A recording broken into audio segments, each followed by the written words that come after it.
a sinner, left my lover crying on the dance floor. I'm a sinner, I'm a sinner. Welcome back to I Wani Hug That Gator.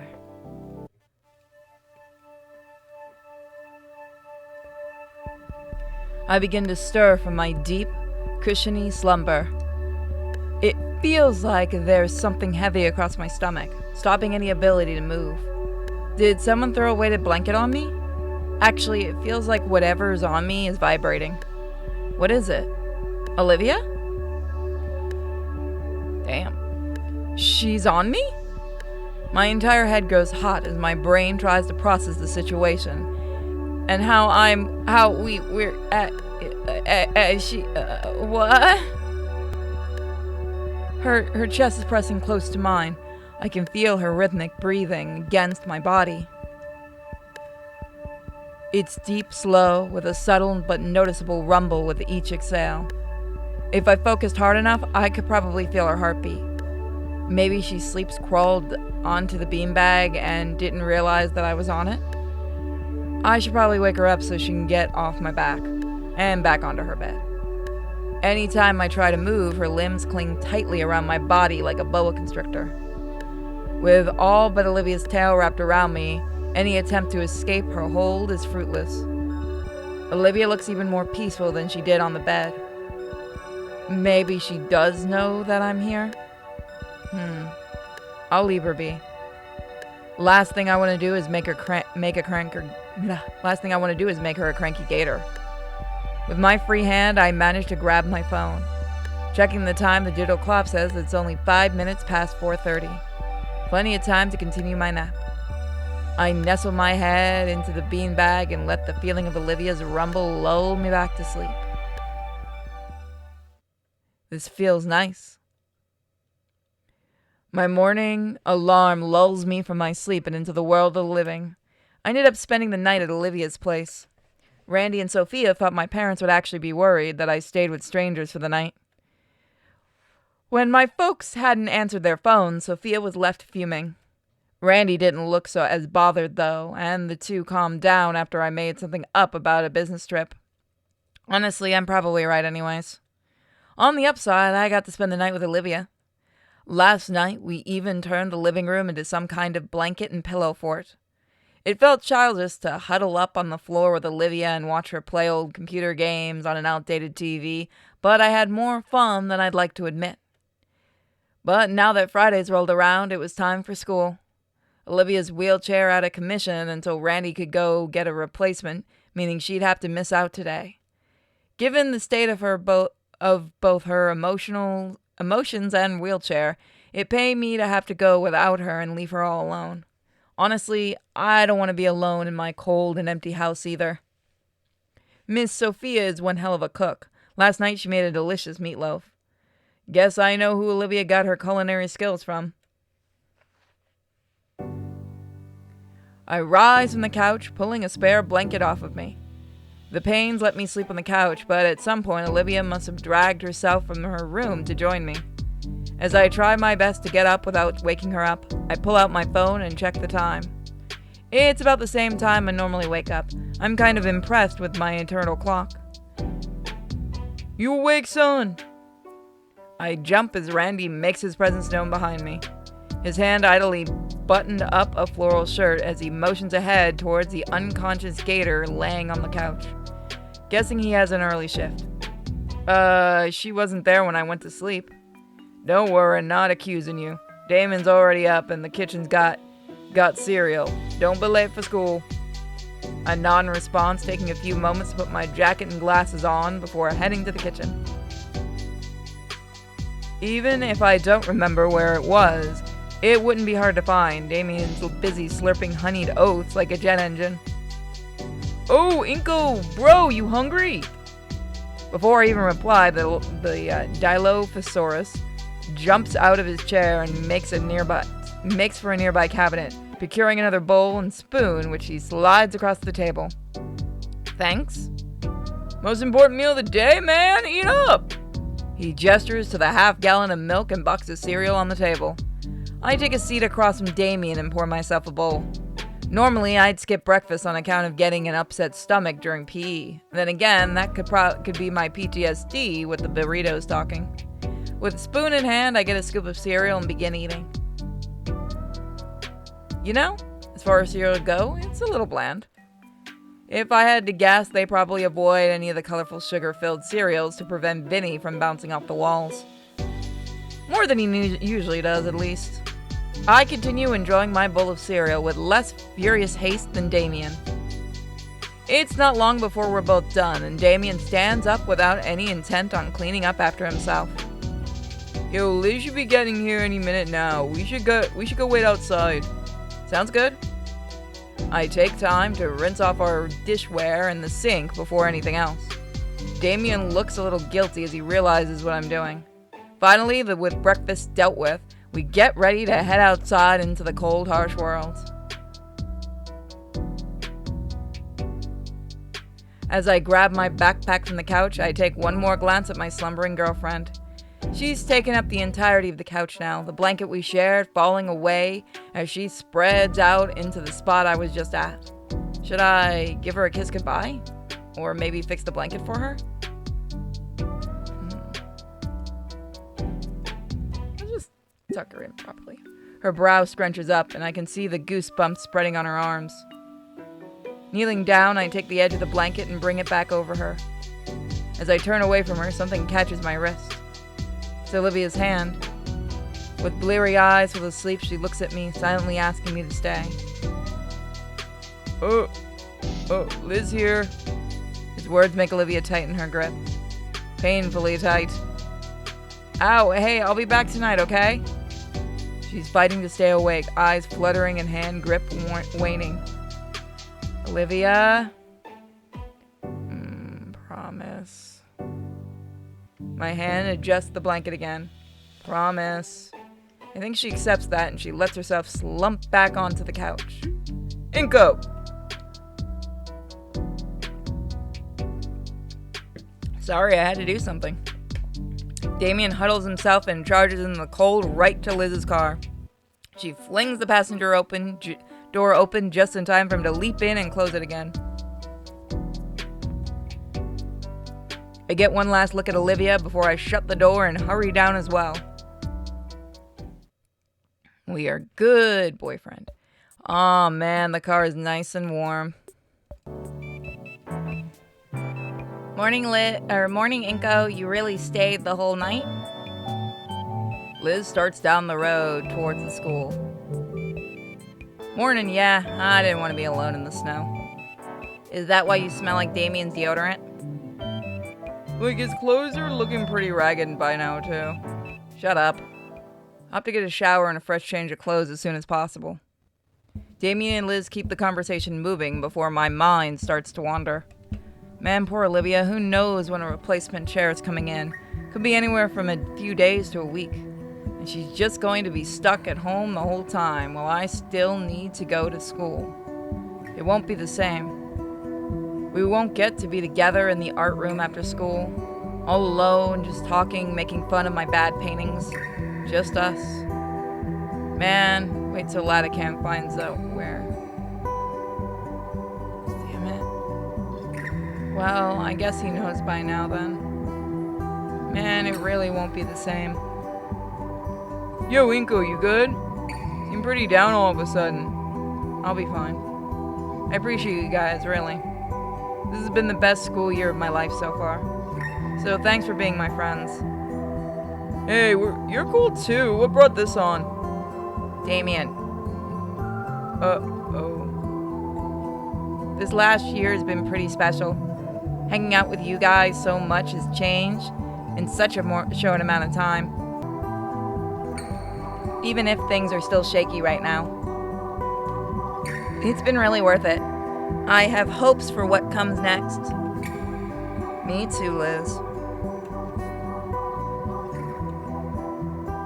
Silence falls over the car as Liz takes off.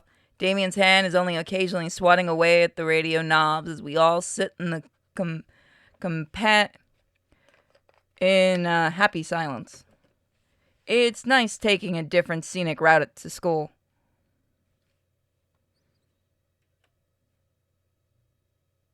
Look at the little snowman. At school, the atmosphere is undeniably different.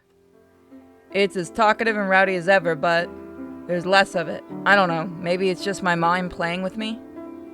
There's less color as well. It's been drained just a bit. The layers of snow blanket everything outside is partially to blame. Man, I was looking forward to making a snowman this year. Maybe I'll be feeling it later. Sully was as stern as ever in his class. Whether it's just that he doesn't care or his own form of respect is beyond me, but his hat was on just a little tighter than normal today. Man, too many feelings today. Moping isn't going to get me anywhere. I'm halfway to second period when a question of Latican's replacement strikes me. Will we just be getting a few days off? There's no way they can find a new teacher on such short notice. Class is probably going to be on hold for a while. His name is still on the door plate when I enter. Inside, many of the students chatter with each other normally, some nervously glancing up at the teacher's desk. I take my normal seat by the vacant desk Olivia would normally be stationed. Period's gonna suck without her. Looks like all I got to look forward to today is lunch with Damien and Liz. Man, the whole day is gonna just drag on. I want to go back to Olivia. The bell rings, and an unfamiliar woman in a suit walks in, clipboard in hand. She nods to us all and starts reading mechanically from the script. The substitute tries her best, but when there's only so much you can get done on your first day on such short notice, and just some papers to read out. Her tone doesn't help, drawn out and empty, and I feel myself losing focus. I look down at my half-taken notes. Shoot, Olivia would probably kill me if she knew. Do. Substitute looks at the class phone in frustration as she walks over to answer the call. Both mumble back and forth for a few seconds before. Hey, we got an incogito in this class. Incogito. I raise my hand. Substitute thumbs towards the door. Office called you wanted. Weird. What would the office want with me? My footsteps echo on the hard, cool tile on the way to the principal's office. I heard once that they made the halls to the faculty office longer on purpose to scare you. Although that just may be from an old comic strip. The effect was there, however. Each of my reverberating steps sent a spike of unease through my core. When I finally stood before the principal's office, the feeling of unease peaked. Slowly, I opened the door and inched myself inside. The principal was sitting behind her disorganized desk, blanketed with numerous sheets. And between me and her, Mia and Ben, looking back at me from their own chairs. You wanted to see me, Principal Scaler? Yes, Mr. Nito, there's some matters we need to discuss. She motions to the third chair in front of her. I take a seat as instructed next to Ben, who is more or less acting as a personal barrier between me and Mia. Mr. McKnight has informed me that there was an incident between you and Miss Moretti earlier this month. One in which the school property was severely damaged. Yeah, it was the start of the month, so why now? I look at Ben and Mia. I'm sorry, there was more pertinent issues at the time, Inko. I had to keep pushing this back to handle things like the auditing paperwork and... Excessively heavy breath leaves Miss Scaler's mouth. You should have given me the reports for this as soon as it happened. Miss Scaler looks at Ben as he frowns. This needs to be resolved by the end of the day, Benjamin. Her tired eyes turn my way. Please, so that we can finish this as soon as possible. While she spoke, I focused on Mia and the smile that crept across her face. From what Miss Moretti has told me, it was you who instigated it in the first place. Care to explain? What? Principal Scaler, Mia was the one who... We're aware that she caused the damage, Mr. Nito. Oh. The older woman leans forward with pen and paper in hand. What we need to know is how this incident happened in the first place. I think we should hear Mia's side of the story first. Oh, you son of a! Since she was the one who inadvertently caused the damage after all. The red-scaled girl nods, holding out her hands as she begins. Miss Scala, I was just trying to talk to Olivia that day. When out of nowhere, Inko shows up and starts getting on my case. I was trying to tell him that me and Olivia were just working on a project when, bam, he just whips out his camera and blinds me with it. What? She didn't slap herself in the face with a tail-mounted glitter bomb? Didn't she slap herself in the face with a tail-mounted glitter bomb? And because I couldn't see, I kept running into things, even knocking things over. I didn't mean to do that, Miss Scala. I know I have a temper, and trust me, Ben's been helping me work on it. But you can't blame me for going around like a headless chicken. She can't be serious. I look at the principal and see that she's just listening to her lie right through her teeth. And this ain't even the first time he's done it. I tried talking to Olivia back in September and he pulled her away. I swear he's been out for me ever since the first day of school. Principal Scalar, that... Shh. My jaw slams shut bitterly as the principal denies me the chance to defend myself. Her eyes turn downward to the particular stack of papers on her desk, carefully scanning one page and flipping to the next. The silence in the room is unnerving as she flips through page after page, finally breaking the quiet by clearing her throat. Now, Mr. Nito, you can give me your side of the incident.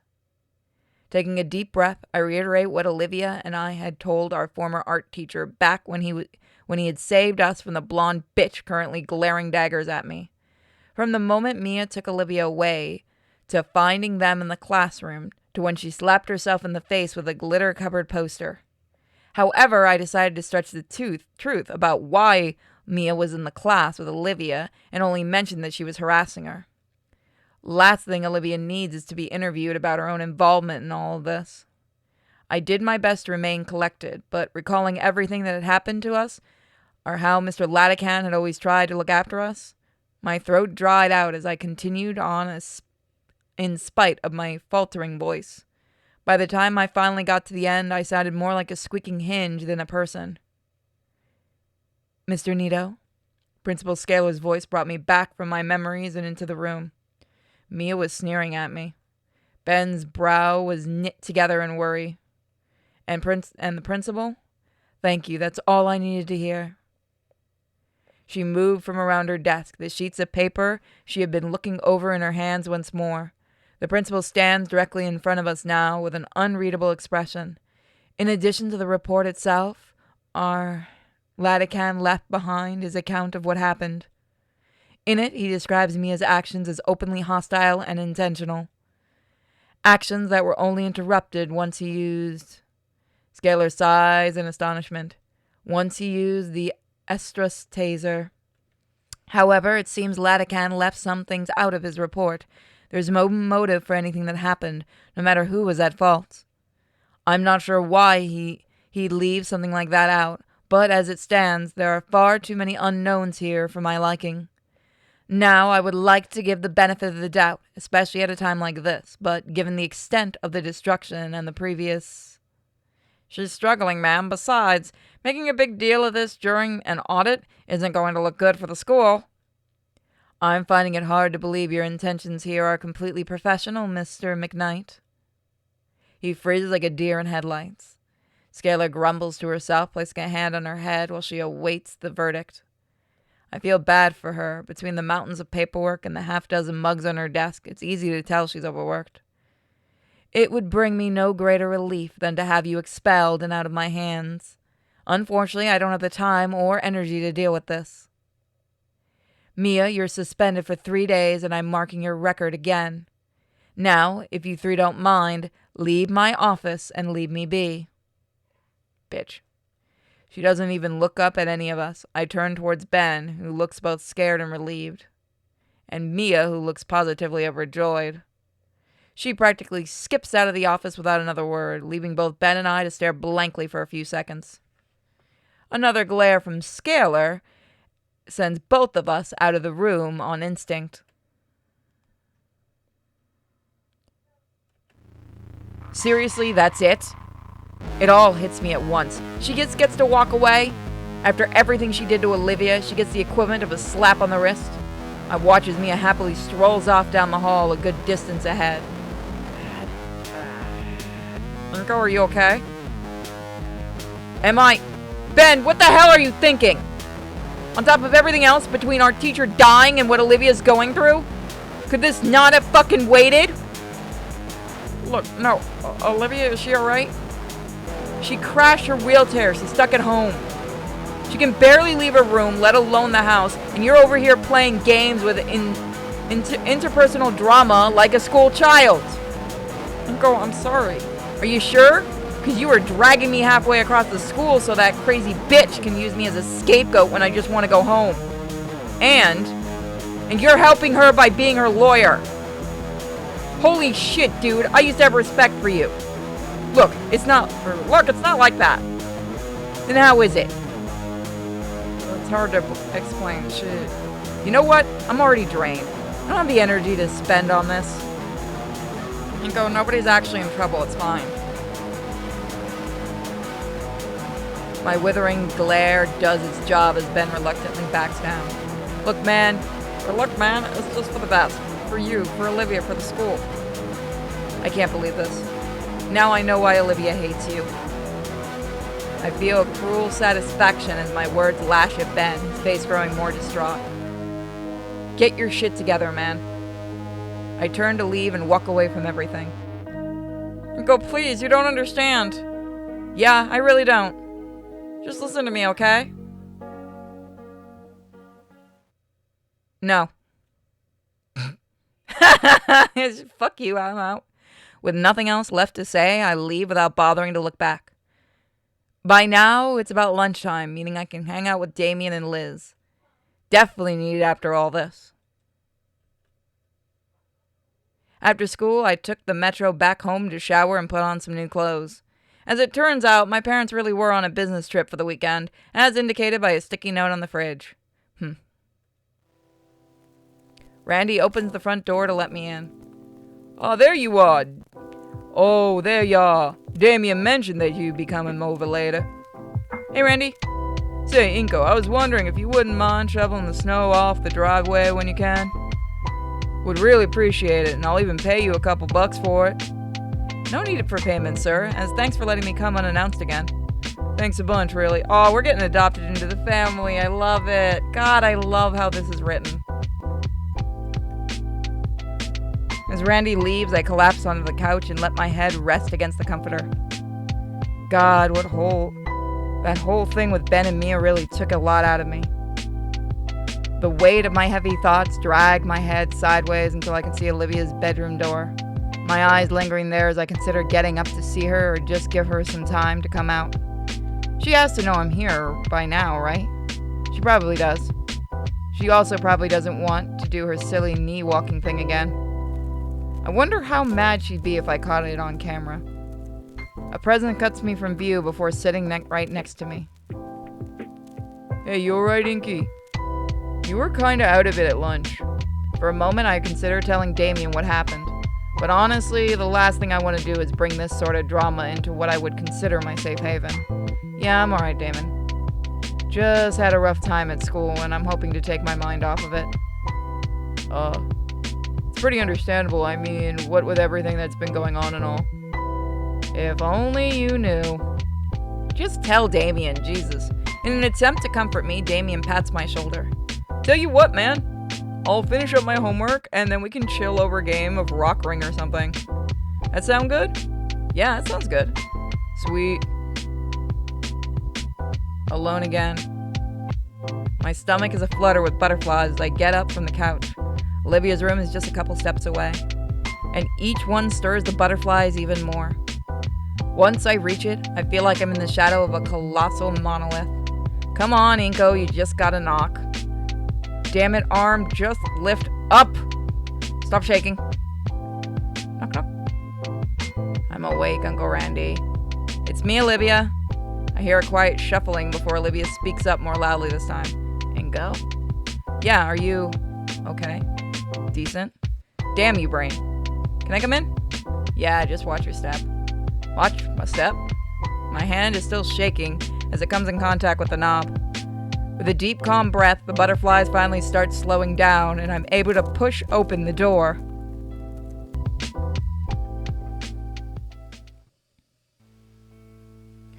And see blackness. Olivia? The room is extremely dark, only source of light coming in from the entrance. I have to take my sunglasses off in an attempt to see through the darkness better. Olivia, the heck happened in here? Why is it so dark? I make out Olivia's shape on the bed. No reason. Just been playing games all day in the dark. Thought it'd be fun, you know. Yeah. Well, I'm turning on the light. No, don't. You'll ruin it.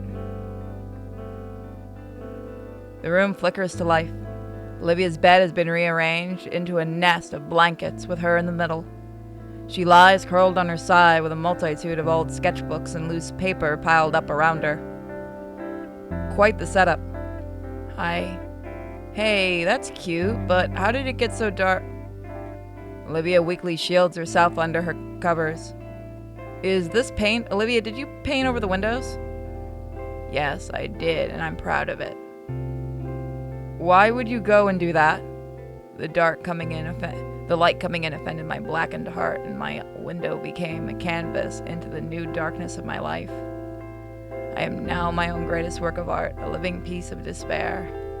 Oh, Raptor Jesus. Olivia, you're not a living art exhibit. You got sad and painted your windows black. It's a performance piece. Now turn the light back off. Not happening. I sit by her on the bed as she leans up a little and offers me a spot closer to her. Hey, you okay? I don't know. I take a spot, feeling the bed sink beneath me.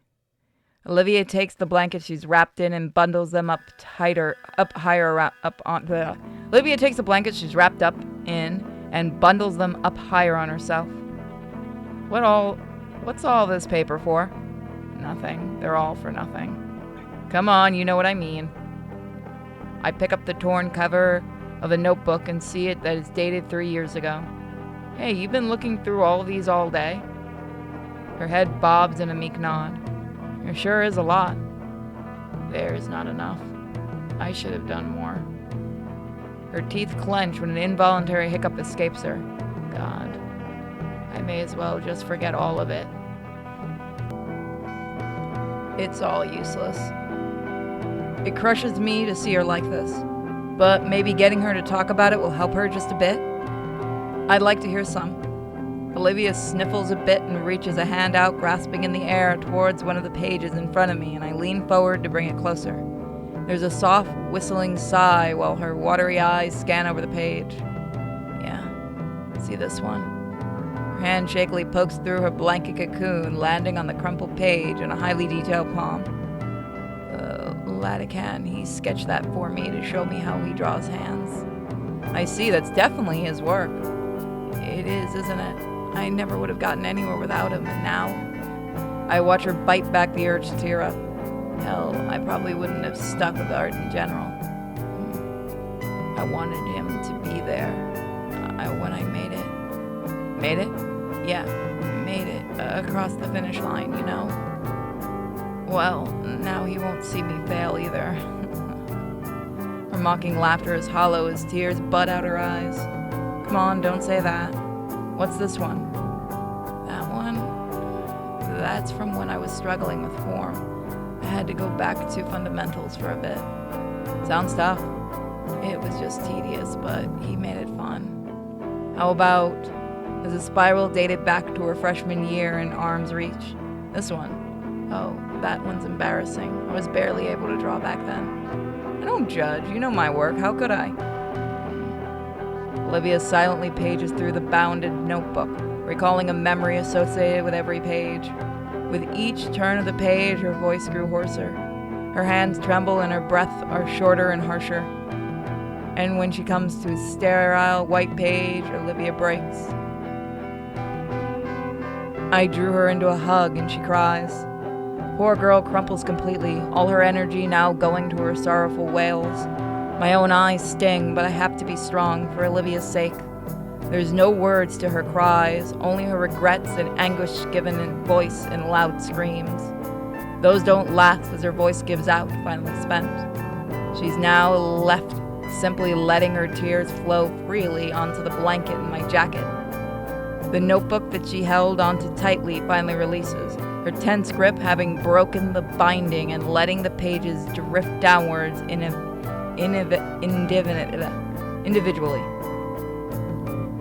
I don't know what Olivia was trying to do, but once the last page had drifted back down on the bed and her full body weight was pressing against my chest. If it weren't for the wall behind me, I'd be on my back and held down by the tired girl. With my head practically atop hers, I feel the last remnants of her shuddering gasp. This didn't work. I'm such an idiot. Why would it? She doesn't want to be thinking about Latican, moron. Okay, plan B. I clearly can't do this alone. Hey, let's go to the living room, alright? No. Come on, it's too dark in here. How long will you keep the windows like that? Forever. Come on, can't be healthy. You need sunlight. Olivia protests by digging into my shoulder with her muzzle. Guts need sunlight too. Long sigh, she knows I'm right. Promise to clean it up later? Okay. Thanks. Really, I think we should head to the living room. Will you come with me? No, I want to stay here. Please. Dang it. Okay. Can I at least pick out a movie or something from the living room? She nods her head in response. All right, do you need anything else? There's some soda in the fridge. Bring some for both of us. All right. I move my legs over the ledge of the bed and hop off.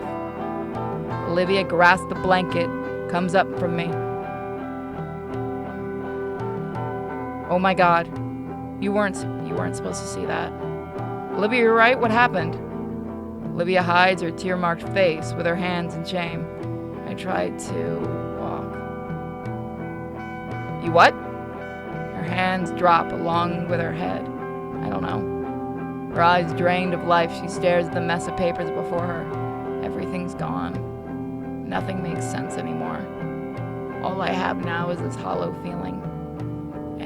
And I wasn't thinking at all, and Olivia looks up at me again, eyes pleading for something. I'd try for a miracle, okay? Do you blame me? I don't know what to say. Does it hurt? I'm fine, it just tingles. Maybe that means there's still some feeling below my knee. Isn't that good? No, it's not. We need a first aid kit or something. Inko, it's not even that bad. What if it gets infected?